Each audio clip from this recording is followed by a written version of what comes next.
Hello and welcome to the Nonsense Chronicles. As always, I am Doug Sastry, joined by Rob Mendiola. Hey Rob. Today, How's it going, man? good. It's very good. It's a good day. You look good, man. Thank you, sir.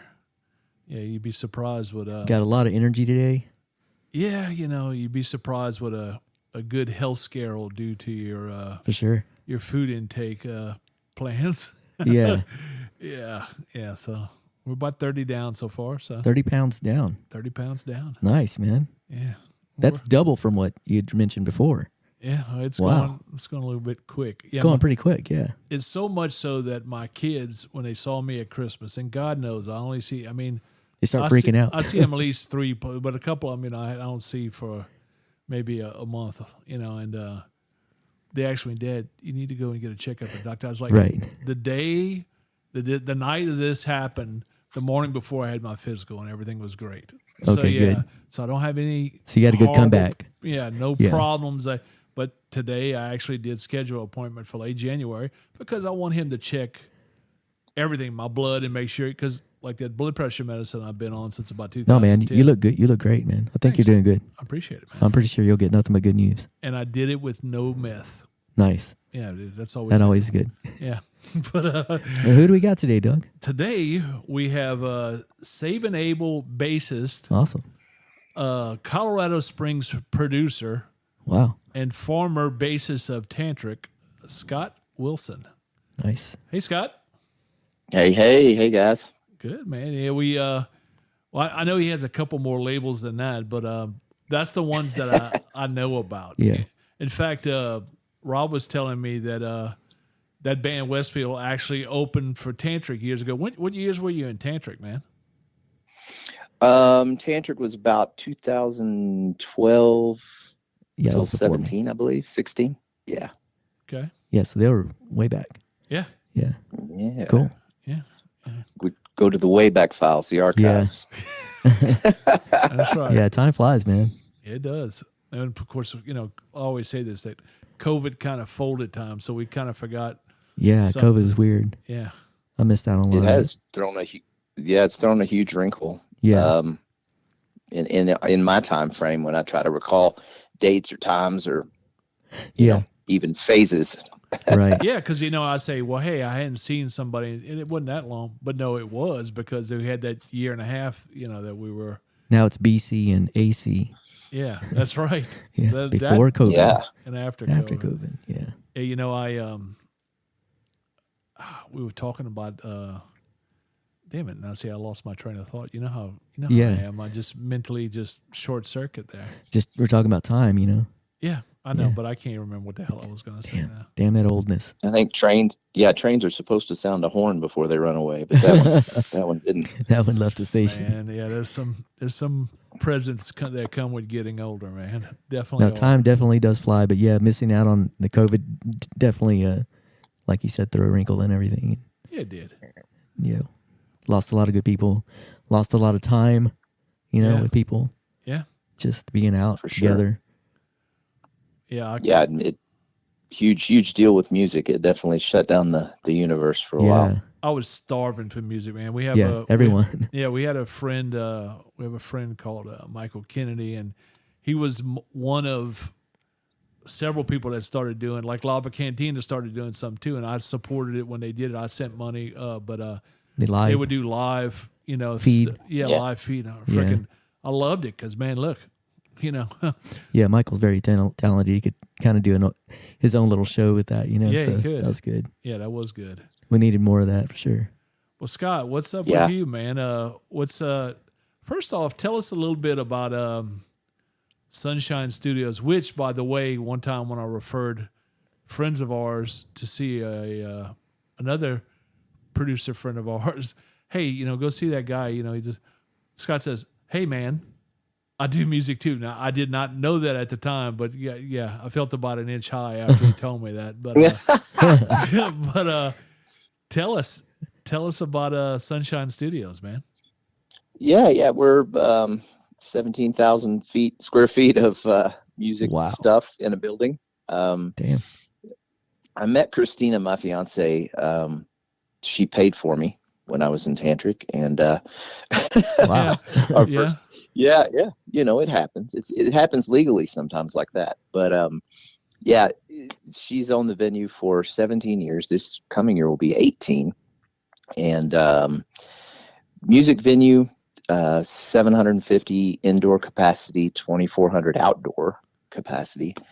And then recording studio, which is how it all started for her, was a recording studio, and then crazy, all the time, busy musical stuff happening there. So it's a lot of fun. That's Tons of shows and nothing but fun. tons of people flying in. Yeah, tons of people flying in to do studio work, and it's kind of my home base. Man, I want to go, but Colorado Springs is where the last Oh yeah. that's because I've been up there twice. I was at Well, you're in getting in better Southwest. shape. You'll probably be able to handle it a lot better. but no, I was a kid even, and I was really? in good shape. Yeah, like I was in Creed and Alamosa on the wow. southwest side of the state, and that's why I said I was like, man, that was 20-something years ago, man. That's not going to affect me now. What elevation are you at now? I think this is 6,200. That's not too bad. Yeah, and it goes up. If I'm not mistaken. It does go That's up not higher too than bad. that 62 in is not too bad. Colorado Springs. Yeah, it gets yeah. So I think what I'm gonna do is I'm gonna pop in and pop out, and Well, you got to like take your time getting up there, and that way you kind of acclimate a little bit, well, if you do it fast too. See, I did that last time. or just take some Boost oxygen. You I've can do heard- that. Yeah, somebody else. they Told sell it at Walmart here. There you go. See, me, yeah, see, you just take a puff, and that'll get you back where you need to be. yeah, my brother did that when he went up. He had to come back, and It didn't affect him when we were kids, but when he went up to Wyoming and elk hunted this year, first time he had to come back. Yeah. And the second time he went back with oxygen. So yeah, I Well, guess see, yeah, there I you guess go. I'll try that, dude. Hell yeah. I just Yeah, let- they say it helps. Yeah, it definitely would help. Don't let that stop you. yeah. Can I borrow your stuff, Rob? Yeah, Can you my get- my rig. yeah. Rob's got a little hose. I've got under the his portable nose. oxygen concentrator. Yeah, he's There you go. See, Yeah. yeah. I love it. COVID left him a memory. Yeah, so Yeah. I have pretty terrible lungs now, but but he's here. Could have been a lot worse. There we here. go. I still play. I'm playing tomorrow actually. Yeah, he's playing Again. tomorrow. So what Nice. is this, like what, your fourth time? I played last Saturday and I'm playing this Friday. Yeah, Where you playing this weekend? BFE Rock Club. Oh, nice. Yeah. Been Yeah. played there a few times. Yeah. Yep. Yeah, we got but yeah, anyhow, back to Sunshine. Yeah, I definitely want to make it because I do see a bunch of my friends playing there, and Yeah, it sounds like a really nice place. yeah, like I did. Yeah, it's a big time. Yeah, like I did, the Machine Shop, and like I did Legends. Because yeah, when Scott and them played Legends, they played on an outdoor metal, like the big stage time thing. But the inside place is a lot bigger than I thought it would have been. At the Oklahoma. Yeah, in Okay, Oklahoma, yeah. And so yeah, I would like to go to Sunshine Studios. There's a few places around the country I want to hit. So are you doing producing there as well?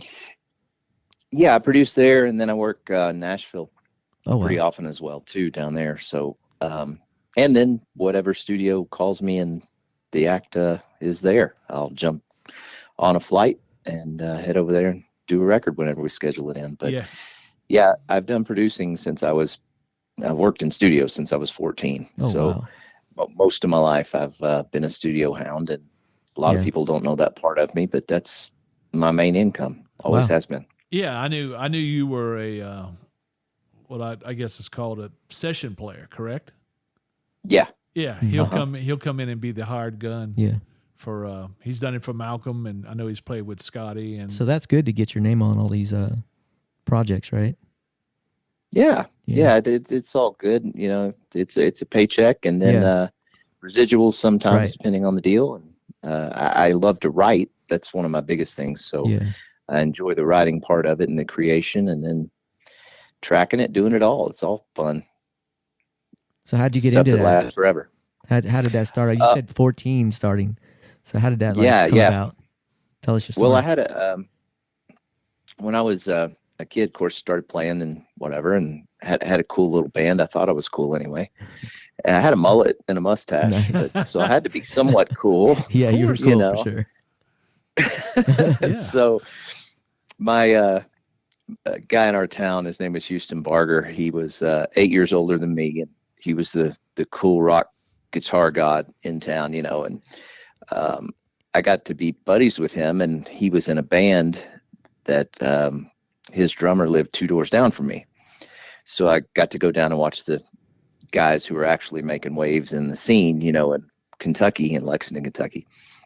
Got to go down and hang out at their rehearsals and watch them play and all that stuff. Well, Houston became a good friend, and he was a major studio guy, like constantly recording other acts, had his own place, and then worked in Nashville a little bit, and kind of was the rock scene studio guy. There was a band, you may remember this band, Super Fuzz. Do you remember that band? A name sounds familiar. They were a 90s band. Early 80s, early 80s or late 80s, early 90s, if I can speak. But anyway, he did most of that record, and it made some waves. But before that, he was taking me to sessions, and I was learning all about, working my way up from the 2-track recordings, reel to reel, to 24-track reel to reels and 8 tracks and all kinds of stuff. Like learned how to cut tape when I was about 15, 16 years old. So. Nice. Yeah, all kinds of yeah. So he got me in there. You've been through all generations of that as the business has progressed, and that's pretty good. And it's handy now, especially because people are bouncing back to the old technology. And at Sunshine Studios, we have a 2-inch tape machine, and I can take it old school or keep it all new school, whatever the occasion is. I would imagine that's a dying breed nowadays with all the technology. You would think that, but it's becoming a fad again. Oh, wow. A lot of the bands like the analog sound, and I think last I read was Foo Fighters like that quite a bit. Mm-hmm. Yeah, it's weird, but just like anything else in music, we're seeing that like the records coming back, Yeah. And things will bounce back. Yeah, I got the vinyl up there from the albums back, and they're a new band, so they wanted vinyl. Yeah, it's really cool to do vinyl. That's kind of a thing that we do here at home. Throw on some vinyl and do stuff around the house, and cool. It's fun. Yeah, I've got records in my closet from a lot of the clubbing days, like especially wow. the 12-inch, the long versions of stuff. And that was early 90s, man. So like 92, 91. Yeah. So it's actually it's probably about 89. I got some 2 Live Crew stuff, and wow. Yeah, there's a bunch of stuff that's. Do you have a player at home? No. And I had one for a while, and I got rid of it. Yeah, so I just still have the thing, but no player. Yeah. Huh. Yeah. Well, yeah, that's crazy, man. Yeah, we randomly came upon a new record player, and it was like, well, what do we have? Well, we got like 2 things, and listen to that, and then just kind of started expanding here and there. Not like we're hunting for the lost, chronicles of anything, but just it's fun to go. That would be a timeless, fun thing to have, and then just grab that record and listen to it. Like of course, the whole holiday season was the Elvis Christmas. That's what I grew up listening to, and so that's been on for months. Yeah. Wait. Let's see. Wait. Where were you actually born? Lexington, Kentucky. Yeah. See, I knew that at one time, but yeah. And now, family's still around, or? Yeah, I got a lot of family in Richmond, Kentucky. Mom and dad and my brother are still over there. I was with them over Thanksgiving, and good stuff. They're getting by and doing things, and fun to go back home for a little bit. But I've been here in Colorado Springs for about almost 11 years, so it's my home for sure now. Yeah, and it's beautiful up there, man. Despite what my lungs say, it's beautiful up there. That's for sure. Now, what do you got planned for the coming year, man? I'm waiting on some new Saving Abel dates, seeing what we're gonna wind up with there, what kind of touring we're gonna do, and And then I've been out with a couple other bands. I got to spend 6 weeks with Steve Vai this year.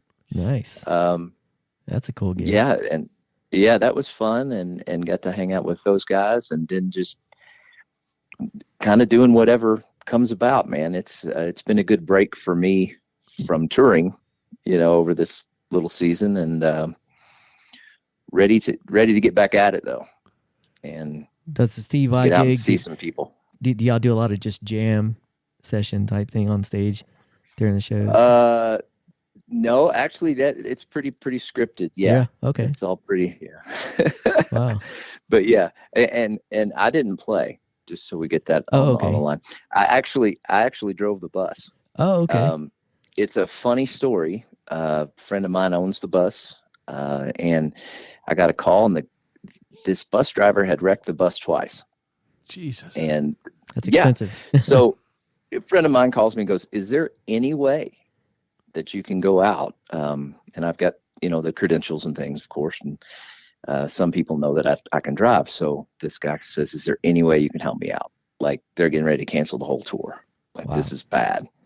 And randomly it worked into the schedule. And so I was able to do it and get out there and hang out with a hero of mine for a long time. And really cool. But the show is amazing. It's ridiculous. And Steve is on a tear right now. He's getting ready to go out with, what is that, G2, G3 tour? Joe Satriani. Yeah, Satriani and him, yeah. So I got to hear some great stories. It was really, really cool. Yeah, Satriani's going to have a busy year because he's doing his stuff. Then he also is doing the Van Halen tribute. the same, this and the circle type deal with, so like, wow. Yeah, he is making. Good thing to do. I want to catch that show. I want to see. Well, sure. Of course, both of those shows really. But Hagar's good, man. I saw him once, and it's funny.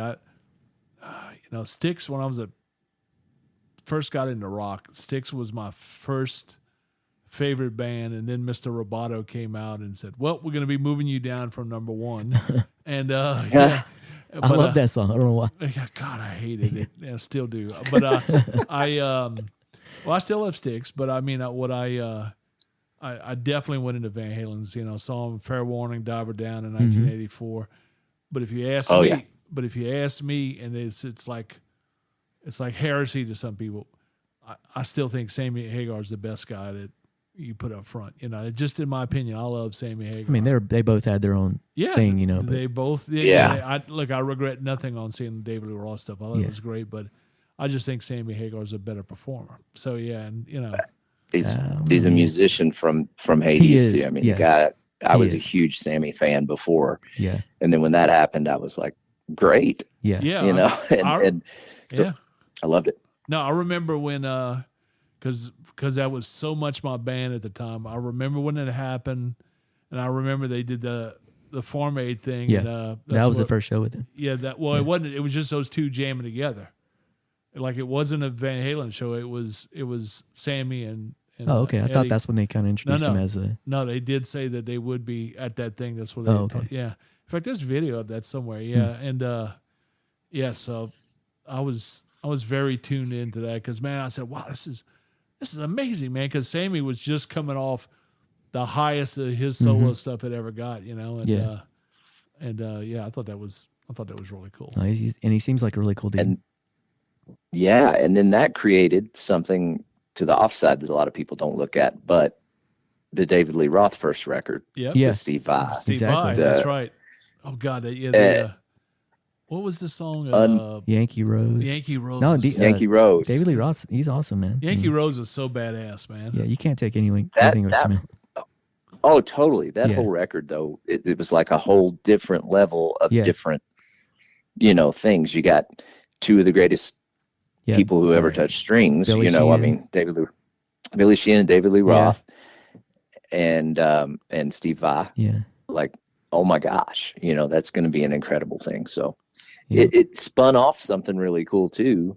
And out on that tour by myself late at night, I would listen to some of that stuff because I'd forgotten about how amazing it was, but super good stuff. Yeah. And then he got Jason Becker, and then Jason Becker fell ill. Yeah. Which is amazing that he's still alive. That's Oh, yeah. that's just amazing. Yeah, that's that friction for a while between those two camps, man. It created some really good music, man. Yeah, so Oh, yeah. Yeah, just watching Billy Sheehan and Steve Vai together on stage is yeah, that was badass. just insane. Yeah, Yeah. Yeah. It's still some of my favorite things. And I've gotten in my elder years, I've gotten to meet both of them and hung out with them Cool. a fair amount and heard some great stories. And I'm just like, I'm glad I met them now and not then. Yeah, Because yeah, I think it was a little bit wild of a scene Yeah. back then, it'd been hard to keep up. But yeah. yeah, for sure. I think that's my philosophy too. Because a lot of people that I run into say, "Well, hey, how was?" I'm like, man, anybody that survived this long, they've usually been there, done that, got past it. So Hmm. yeah, and that's a good thing about Wilson. He's done a little bit of everything. He's dabbled everywhere, and that's where all the good stories come from. Yeah, Yeah. even the ones that we won't talk about today on the podcast. Mhm. Yeah, so Yeah, because I know he knows some of my friends. Yeah, so that's Oh, yeah. that's pretty cool. Yeah. Man. And we've all, had actually, speaking of friends that we've caused trouble with before, CJ and Drowning Pool, of Oh, course. yeah. I drove for them. Same situation this year. Got a call. Hey, the bus driver is terrible. He's had some accidents, and then CJ wanted to kidnap me forever. He's like, "Yeah, forget your music career, bro.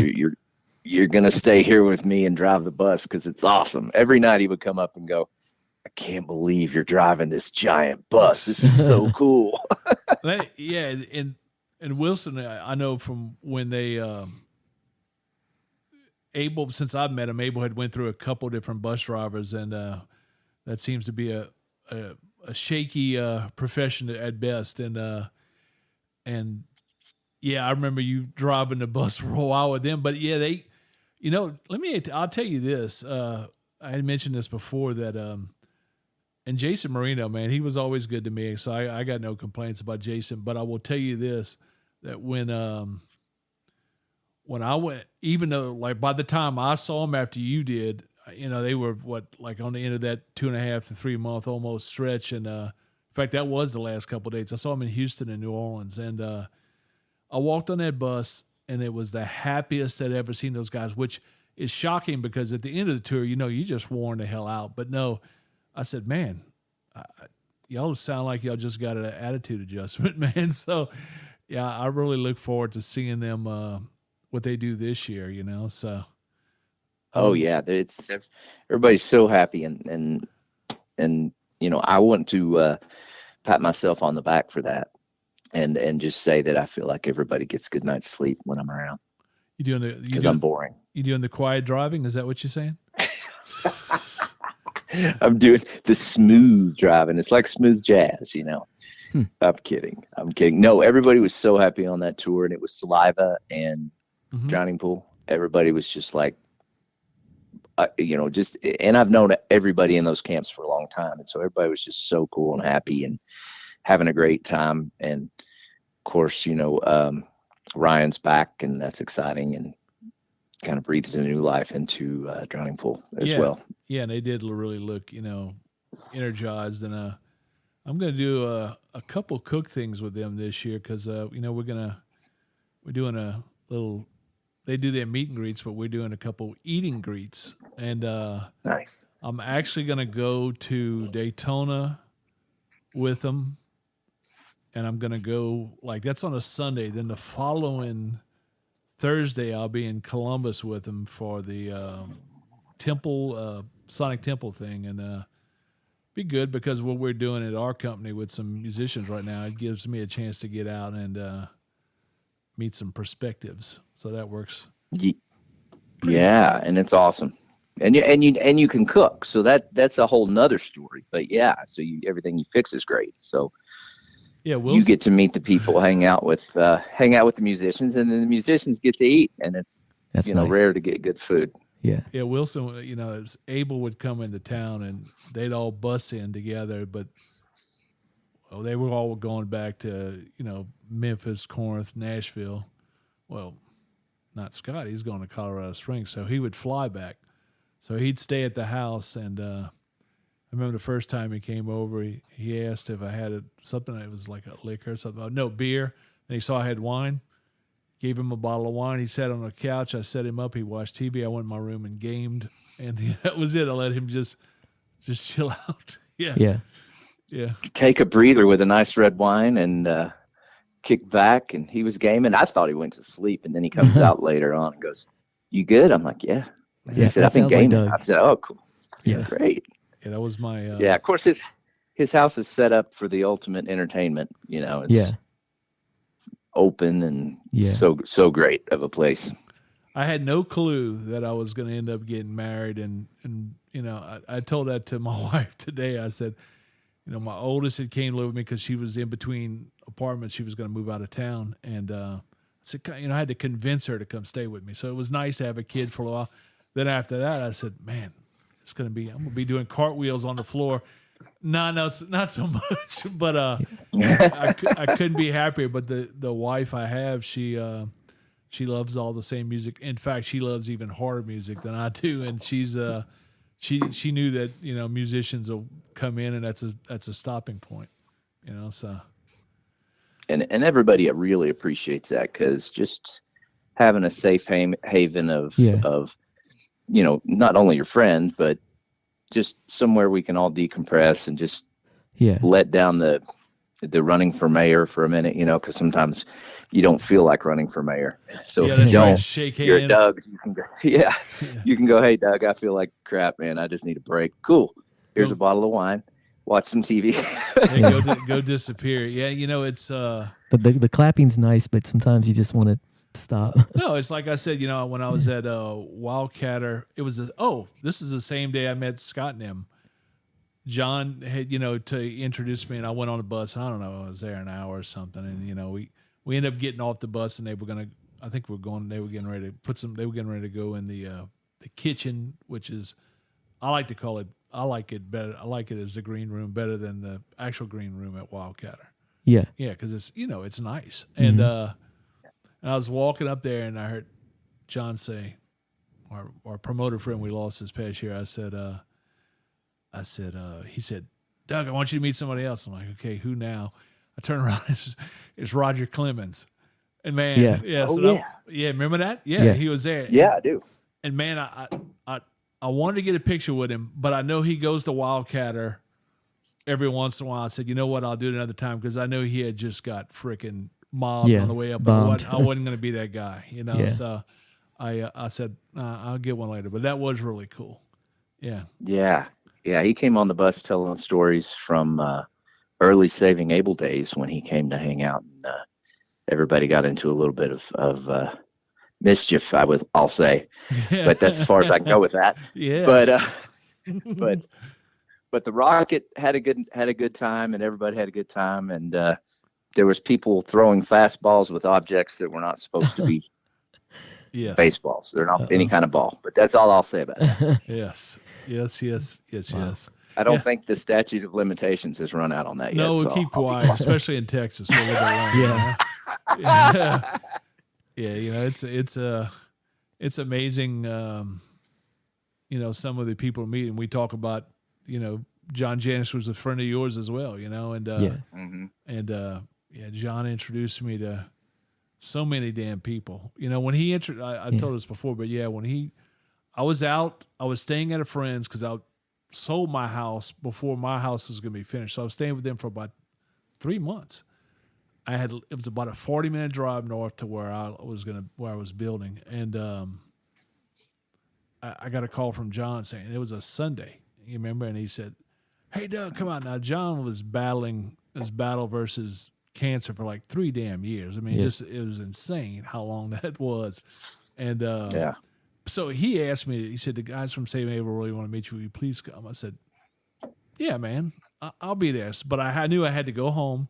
I had to go to my friend's house that was 40 minutes away, then drive back an hour to Wildcatter. So, yeah, I did it. And, that's how that happened. But for John, I'd have done anything because, you know, like, you know, when, you know, John introduced him to me, and I told John that one time when I was on the road. I was at the Shinedown show in Biloxi with Shinedown and Jelly Roll, and I was backstage, and I messaged John that night, and I said, John, these type of experiences for me wouldn't be even possible without me and you being the friends that we are. So yeah, that's yeah. And we miss him because we keep talking about him all the time. Yeah, that's like seems like every week we bring him up. So yeah, he's that cool. dude. He touched so many lives, man. Yeah, he's a cool you know, guy. not just as a promoter, but just as a dude. You know, the promoter side gave him a platform of getting to network to both sides of the fence. You know, the talent and the people. And but he was also a friend. Everybody loves him. Yeah. Oh, everybody loved the guy, and he became close to so many of us. You know. Yeah. Yeah, you know, Scott, I was telling the story that I told at his celebration of life was that I said, John made me look like a jerk, more, you know, the boy that cried wolf at least a couple times. Because remember at the Bikes on the Bayou, I told you, and I called you and told you another time besides that, I said, there were a couple different times I said, man, John's looking really peaked. And he was looking really peaked at that event. I said, if you need to say something to John, go ahead and say it now, you know, and hey, John, stick around for another year, plus. You know, so yeah. He's tough, man. Gosh, He's tough fucker. damn, man. Just Doug will call you and tell you anything. He's probably not true, you know, like God, you know. But he was a warrior. yeah, but man, he well, there's never a dull moment anyway, and you know, even after that phone call, you know, I called him and I'm talking to him, and you know, it was just another reason to get another great session of John. You know, it was awesome. Yeah, and there was no small sessions. They were all like about 40, 45 minutes at least, you know. For sure. Yeah, in fact, when we had our podcast, and you know, we usually go 40, 45. There's 50-minute podcasts, and that's I told Rob initially when we started, I thought that we'd kind of be at the 40 to 50-minute mark, and something shorter, something long. But I told him, I said, yeah, when John was here, what was an hour and a damn half? At least, I think over that. Yeah, and if I think it was like an hour and 50 minutes. And if I wouldn't have cut it off, it'd probably gone for another hour and a half. You know, so yeah, because he has a lot of stories, man. So. God, you know, for sure. But good guy we miss, but we'll never forget. But So what's your favorite bass? What's your go-to bass? Well, I have a custom that was built by a company in Texas, actually. Wow. They just moved to Texas. It's called Bad Boy Guitars. I've seen the lawnmowers, but not their guitars. Yeah. So pretty sure it's the same people. No, I'm kidding. Yeah. But you talk about a work of art, though. This Bad Boy. I have to check it out. Mutual friend of the company and me just said, hey, man, you know, these guys are making some cool stuff. Would you like to put one in your hand and see what it feels like? So I did. And then he designed one based on my specs, and pretty amazing.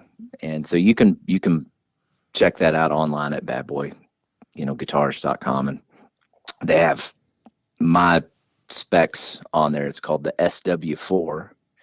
You know, pretty easy to remember. Yeah. But I'm writing it down. That's like, the last couple years, that's what I've been mainly playing, and then I always still will have my Ernie Ball basses too, so Music some Man. Stingrays and things. Yeah. Yep, I have the bongos. Kind of got all their whole array. I've been with them since not the whole career, but most of my career I've been with Ernie Ball. No, those are great Man sounding basses. Yeah, good stuff, man. Can't go wrong. Where's that Texas company? The guy that did you the guitar, the bass? bass? You know, I'm not sure where he is now, and I know that Texas is such a small community. Everybody knows everybody. So yeah. I don't know where he moved to. He was in Phoenix. That's where when we hooked up, he was in Phoenix. But so I'm not certain the exact location, but it'll be on their website now. We'll definitely have to look that up. Check that out. Yeah. Yeah, and he was affiliated with BC Rich back in the 80s. Oh, wow. You know, Terry is his name, and Perry's his name. Terry's his wife. So Perry and Terry. It's not confusing at all. Yeah, not at all. But they're great people. You know, great stories and cool people to hook me up and keep these things going. This one actually got knocked off by our drummer's cymbal. It was on a stand, you know, sitting there on guitar alley, and it got knocked off. Just bashed this thing, and of course it's priceless, you know. And so sent it back to him, and you know he was able to put everything back together and make it better than it was before. So Wow. How was Awesome people, man. Yeah. So who fared better, your bass or Dave's cymbal? His cymbal didn't get hurt at all. Wow. And, God. Dave didn't even say I'm sorry or anything. I don't know what happened. No. Jeez. Yeah. Oh, Dave. Yeah. He was the one that pointed out. He goes, "Man, this is really nice for y'all to have this set up for people to come." I'm like, I told him, I said, I had to explain to Laura. I said, there's somebody like me in every town or state, that hosts. Yeah, I'm sure. Yeah. that hosts. There's always getaways, Yeah. that these people have when they come through. So I like old Dave, man. Yeah. And everybody in the band's been good people, and we have a whole lot of fun together whenever we get to do it, and it's good to have a little break too, though. So good to be home for a few months. Well, get your butt at home, man. We just wanted to chat with you for a little bit today and catch up, and we can do it again later because, like I said, as versatile as you have been over the years, it tends to tell a few stories, So Yeah. Well, I appreciate that, man. Yeah, I'm always just willing to help and do whatever I can, and it's all fun. Life is fun, man. It's what we make of it. Well, I'm gonna send Doug out to your studio so you can check it out. Sunshine Studios. He's got to come out. We're gonna pack him with Colorado. some boost oxygen and get him on the road. I'll definitely, and enough people I know play there, so that'll be you go. fine. There you go. Just let me know you're coming. I'll pre-order the oxygen. There you go. know. And that way you can bring me back some shirts or something. Yeah, I will do that, Yeah. man. I will do that. And Yeah, I got in trouble for we'll the get you a amount of hoodie. I got in trouble for the amount of shirts I've bought recently. yeah, but yeah. My wife folded them all up. She goes like, "Do you realize that's like $2,000 worth of band shirts right there?" Yeah. It's like, who's counting? Well, Yeah. it's right, and it's Yeah. fun, and it's. Yeah.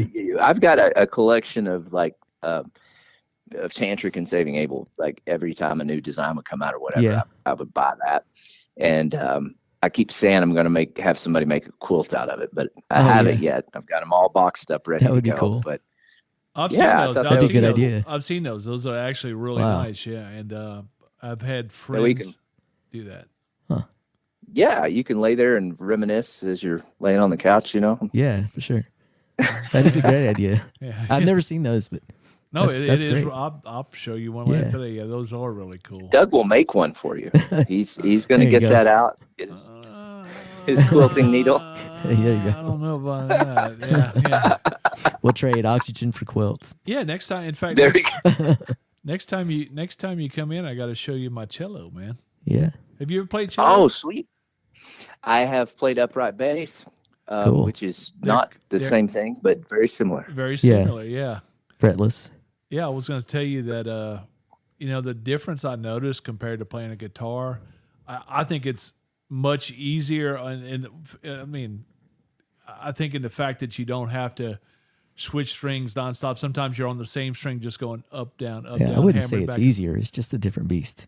Yeah, but I will tell you one thing is I learned is unlike a guitar where you will slide your finger up to collect a sound, do not slide your finger up the cello to the top because you will end up with a bone bruise. Oh man, it hurts. Yeah, 'cause that string is so damn tight. Yeah. Yeah, it is. Yeah. It's a lot different in that aspect. But Yeah. anyhow, I've played upright quite a bit back in the day. Those are so cool. Similar thing, but my fingers are Yeah. not conditioned for that anymore at all. Yeah, I remember the Stray Cats came on Yeah. MTV. Like I was like, whoa, Yeah, that's cool.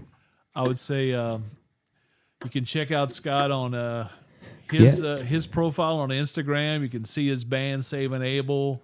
Don't read the Wikipedia because it's boring. I hadn't read it. You're a lot more interesting in what they got on there. Yeah, that's right. Yeah, it's pretty boring. Yeah, they that need to one's update that, boring. man. You're very cool. So Thanks, guys. I appreciate you having me on and And hanging Sunshine- out with me for a little bit. And Sunshine Studios, man. Yeah, Yeah. We're glad to have you on, buddy. You take care, and everybody, please like and subscribe to the Nonsense Chronicles. God, let me take that Chronicles. again.